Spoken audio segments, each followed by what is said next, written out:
Bien-aimés frères et sœurs, vous connaîtrez la vérité et la vérité vous affranchira. Ça, c'est pas moi qui le dis, c'est la Bible qui le dit. Mais moi, je vous dis mieux. Vous connaîtrez la vérité historique, notamment celle de vos ancêtres kémites, et vous aurez une vision globale de ce que c'est que la vraie souveraineté politique. J'ajoute, vous reviendrez à la spiritualité africaine ancestrale et vous comprendrez les enjeux de l'indépendance économique. Et pour terminer, vous accepterez votre identité culturelle kémite et vous obtiendrez deux choses. La première, c'est la paix. La seconde, c'est le développement, à une condition. L'unité de toute l'Afrique noire, l'unité de tous les Noirs du monde entier.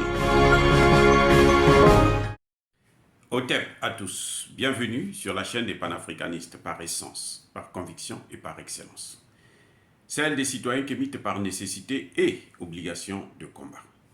Nous sommes une chaîne qui n'est guidée que par nos ancêtres et rien que par les ancêtres qui appartiennent à l'égrégore du monde noir. Par conséquent, nous ne croyons en aucun Dieu venu de l'étranger. Toutefois, cette vidéo n'est aucunement destinée à inciter ni à la haine, ni à la violence. Car nous menons un combat qui est d'abord et avant tout spirituel, intellectuel et démocratique. Ensuite, il est politique, géopolitique et géostratégique contre l'impérialisme, le colonialisme, le néocolonialisme et l'endocolonial, qui sont tous qualifiés de crimes contre l'humanité. Nous menons ce combat sur la base du principe fondamental que nous avons hérité de nos ancêtres kémites, qui est celui de la Mahat, c'est-à-dire solidarité, vérité et justice. Vous êtes donc en droit de connaître la vérité. Et nous avons l'obligation de vous dire la vérité, rien que la vérité, afin que justice soit rendue au continent africain. Et ça, c'est notre modeste contribution dans cette noble lutte en faveur de la souveraineté, la dignité, la solidarité et l'unité africaine. Ça, c'est ce que nous appelons le panafricanisme. Bien-aimés frères et sœurs, je veux vous annoncer une très bonne nouvelle. C'est excellent. Comment Dieu sait faire les choses. Et il les fait très bien, mieux que quiconque. Vous vous souvenez que le Mali avait porté plainte contre la France pour complicité au terrorisme, pour la fourniture d'informations et d'armes de guerre aux terroristes. Et la France demande au Conseil de sécurité depuis plusieurs mois, ça fait au moins 3 mois maintenant, que la France demande à ce que le Conseil de sécurité, le Mali plutôt demande à ce que le Conseil de sécurité puisse organiser une réunion où le Mali va apporter des preuves que la France est un État terroriste. La France a tout fait pour bloquer le dossier, passant par-ci, par-là, empêcher à ce qu'il puisse avoir une réunion comme malheureusement l'Organisation des Nations Unies, c'est une organisation qui est à la solde des pays occidentaux et le secrétaire général de l'ONU est nommé par eux et ce sont eux donc qui lui dictent la ligne de conduite. Mais vous savez quoi? Et dernièrement, lorsque on a examiné le dossier du Mali encore, tout le monde a dit que non, mais écoutez, le Mali devrait apporter des preuves, devrait présenter les preuves, alors que c'était une réunion pour examiner l'évolution de la situation au Mali par rapport à la présence de la MINUSMA sur le terrain. Eh bien, ça se passe très très très bien pour le Mali et pour les panafricanistes, pour nous, pour l'Afrique, c'est une victoire. Le président turc, Erdogan, nous apporte des preuves sur un plateau en or. C'est-à-dire qu'aujourd'hui, le Mali n'a plus besoin d'apporter des preuves. Ce n'est pas la peine, puisque c'est déjà prouvé que la France est un État terroriste. Fin de citation. Ah oui, c'est prouvé. C'est pas moi qui le dis, c'est prouvé. Le Mali n'a plus besoin d'apporter des preuves. La France C'est un article qui est sorti, qui a été traduit par un certain, comment on l'appelle là, Alex Sanon Bogmis. C'est lui qui a traduit l'article en anglais. En fait, le président Erdogan, le président turc, a parlé devant 57 États. 57, c'est la réunion des ministres de l'information des pays de l'organisation de la coopération islamique. Ça s'est tenu à Istanbul, donc en Turquie. Donc devant le parterre de 57 États. La Turquie accuse, mais c'est une bombe. C'est une bombe. Écoutez ce que le président turc dit. C'est pas moi, hein? Le président turc. Il dit, d'abord je dois vous résumer la situation, c'est qu'en fait, la France, à travers la société multinationale Lafarge, elle a financé à hauteur de 6 millions de dollars entre 1993 et 1994. Emmanuel Macron lui-même en personne était au courant.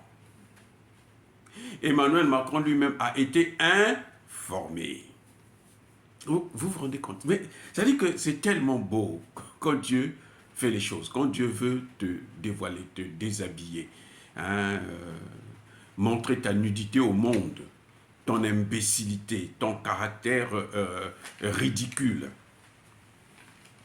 Le président Erdogan dit, le groupe Lafarge est désormais pleinement exposé comme l'une des plus importantes entreprises soutenant le terrorisme. Il ajoute, écoutez bien, à cette même conférence, la 12e conférence des pays de l'Organisation de la coopération islamique. Lorsque j'ai expliqué comment le géant français du ciment, appelé Lafarge, soutenait et aidait les organisations terroristes, les Français ne l'ont pas compris. Les Français ne l'ont pas compris. Il ajoute, c'est chaud, oui ça. Il ajoute encore quelque chose là. Lafarge est l'une des plus importantes questions de l'agenda de la France. Donc, ce que fait Lafarge, la France est au courant et c'est un dossier important pour la France. Que Lafarge puisse se comporter ainsi, c'est-à-dire soutenir les terroristes. Ouh, mais c'est pas tout. C'est pas tout. Aïe, écoutez ça bien, le plus important. C'est le président, jusque-là, c'est le président turc qui parle. Hein. Il ajoute, aujourd'hui, il est démontré, point par point, avec preuve et décision de justice, que ceux qui nous ont calomniés, c'est-à-dire les Français qui ont calomnié la Turquie, ont fait des affaires, avec Daesh, ont fait du commerce et ont transféré des millions d'euros aux terroristes. Vous savez pourquoi le président turc dit que c'est prouvé par une décision de justice? Parce que le groupe Lafarge, le malheur ne vient jamais seul. Le groupe Lafarge a été poursuivi, traduit en justice ici aux États-Unis. Un tribunal américain a condamné ce groupe, a dédommagé, a payé une amende de 778 millions d'euros, de dollars. Et le groupe Lafarge a plaidé coupable, donc a reconnu les faits qu'elle a financer le terrorisme. Qu'est-ce que le Mali va encore prouver? Dites-moi. Mettez-vous à la place du Mali. Qu'est-ce que le Mali doit encore prouver là? Quoi? Il y a quoi que le Mali va encore prouver? On peut même dire qu'on n'a même plus besoin de cette réunion du Conseil de sécurité. Et oui, c'est maintenant seulement pour la forme. Ben, c'est prouvé. Donc, et là, ça se passe au nord de la Syrie. Ils ont financé pratiquement tous les groupes. L'État islamique, comment vous appelez ça, Daesh, ils ont financé, la France a financé, à travers son groupe, Lafarge. C'est la même chose qu'ils ont fait au Mali. C'est leur travail. Ils vivent de ça. Ils vivent du sang des innocents. Ils vivent en tuant des innocents. Eh oui. Vous savez, quand c'est passé à la justice ici, ici, là, ce qui est avantageux, c'est que le président américain ne peut pas s'impliquer dans un tel processus. Sinon, il tombe. Il ne peut pas, il n'a pas le droit de s'ingérer. Ah, je vais vous dire, hein, ce même groupe Lafarge là, est poursuivi en France. Il y a une enquête sur ce groupe-là. Et cette enquête-là n'a jamais abouti. Ça fait plusieurs années. Vous savez pourquoi? Parce que le gouvernement s'implique pour bloquer. On fait du chantage par tous les voies et moyens. On empêche aux magistrats de faire leur travail. C'est pour ça qu'en France, la procédure n'a pas avancé. Mais ici, aux États-Unis, c'est différent. Tout de suite, il a été poursuivi. On l'a appelé, ils se sont présentés devant la justice. Mais vous savez quoi? Elle est perdante, Lafarge. Parce que les bénéfices de Lafarge, là, c'était 600 et quelques millions entre 2013 et 2014. Bon, ils ont donné 6 millions. Mais l'amende qu'ils payent là, c'est 778 millions, presque 800 millions de dollars. Donc ils payent même plus que ce qu'ils ont gagné. Ils vont tout perdre. Il ne faudrait pas être surpris que cette compagnie puisse tomber. À moins qu'elle aille se recycler au Niger, en Côte d'Ivoire, ou dans les pays comme le Congo-Brazza, ainsi de suite. Mais sinon, si ce n'est que dans le monde là, le vrai monde des affaires, où il y a la concurrence, face à la Chine, face aux autres, là, ils ne peuvent pas tenir. Même face à Dangote, là, le Nigérien, il n'y a rien. Il n'y a pas photo. Il n'y a pas match.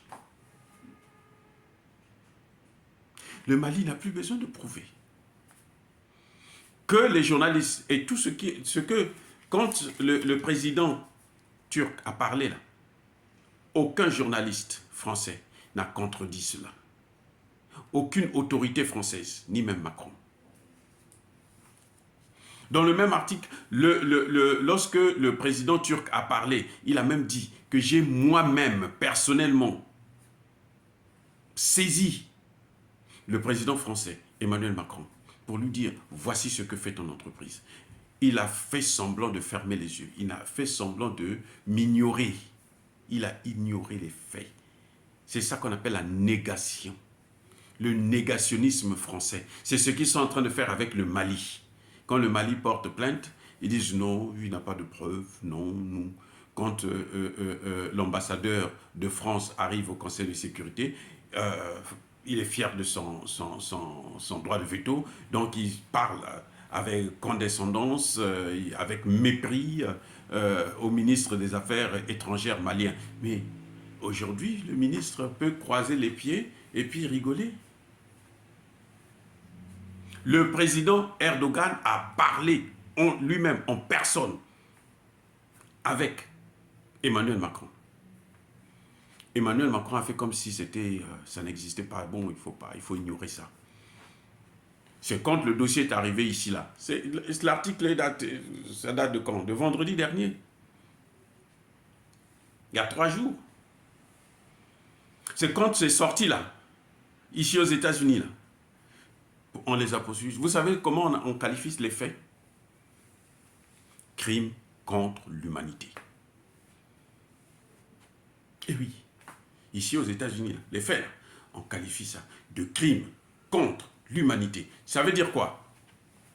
Si Lafarge travaille avec Emmanuel Macron, en complicité avec Emmanuel Macron, vous savez quoi? Le gouvernement français a même décidé de financer, de payer une partie de cette amende.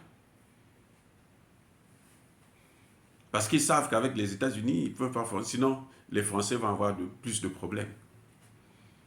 Donc, le gouvernement a décidé là, de financer, de payer, d'aider Lafarge à liquider cette dette, cette amende. Et si Emmanuel Macron est impliqué dans cette affaire, il connaît les faits, ça veut dire quoi? Ça veut dire que c'est un criminel contre l'humanité. Ah, écoutez, il y a mes bébés, hein? Il y a mes bébés. Et Yindi. Et Yindi Mabé.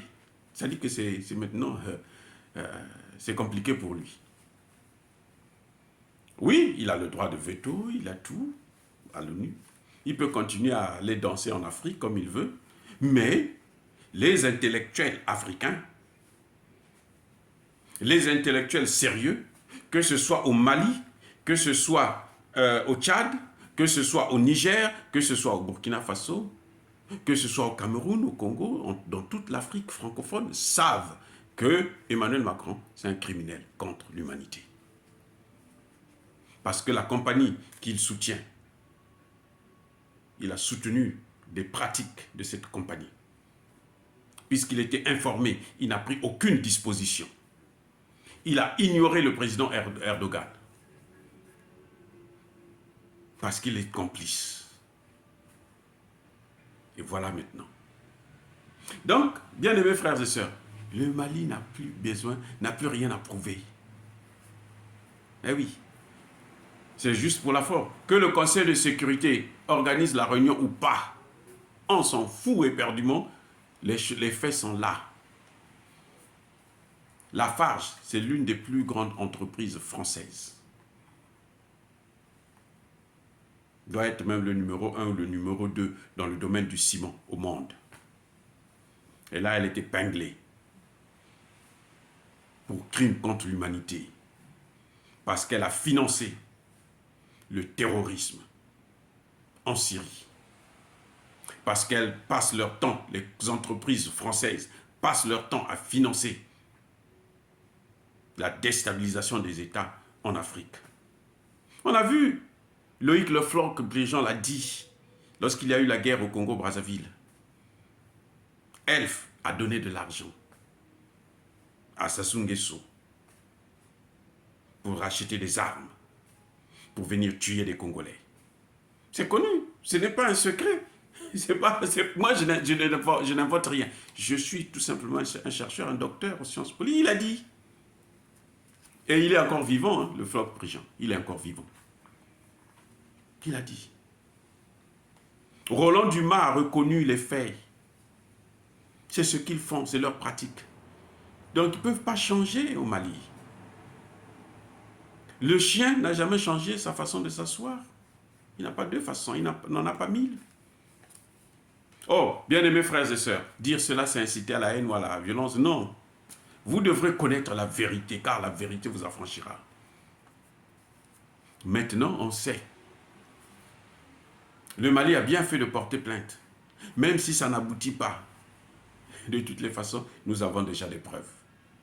La France est un État terroriste. Et vous devrez le savoir. Que les Africains qui soutiennent la politique française, des pratiques françaises en Afrique, puissent le savoir. C'est un État terroriste. Puisque eux, ils le soutiennent, eux aussi, ils seront des complices. Oh, bien-aimés frères et sœurs, je persiste et je signe. Soyez bénis par le Dieu de Kémit. Mais, que tous ceux qui persécutent l'Afrique, les Africains, en particulier le panafricaniste, tous ceux qui pillent le continent africain et tous ceux qui déstabilisent l'Afrique, soient foudroyés, soit écrasé, soit puni et soit maudit par le Dieu des Kémites et par nos ancêtres angélisés. J'ai dit et j'assume.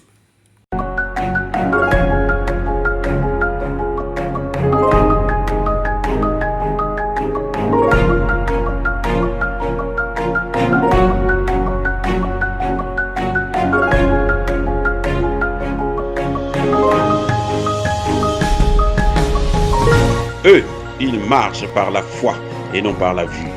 Mais moi, je vous conseille vivement de marcher par la connaissance scientifique et historique, notamment celle de nos ancêtres kémites, par les 5 sens et par l'intelligence. Abou Abia.